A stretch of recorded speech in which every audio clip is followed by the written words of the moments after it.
A classic mental model that is used in the business world is called the AIDA model, or this is really a model where we have a set of steps that bring our potential customers to action. So from attention to action. So really the question is how do we lead people to get to know us and then to act upon our communication strategy, our marketing strategy. Now, the AIDA model assumes that people go through a process of attention, interest, desire, and then action. Of course, again, this is a linear model.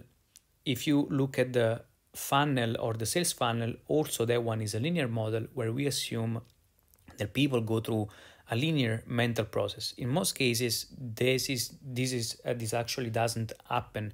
Many people will get to know us in different ways, and they will act and think in different ways, and so it's going to be different based on the context and many other things. Now, it's important though to have those sort of mental models just because they help us focus the effort that we have on certain steps of our funnels and our strategy, business strategy, marketing strategy, and everything else that we're doing. So again, the AIDA model is interesting just because it breaks down the several steps to which a potential customers might go through.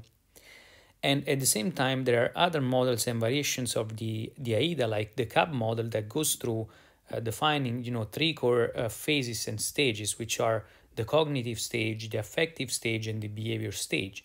The cognitive stage is really where in the AIDA model we call the attention stage. The affective stage is more that process where we go through interest and desire. And then we have the behavioral stage where we trigger people to act in a certain way. So we nudge them, we try at least to nudge them to act in a certain way.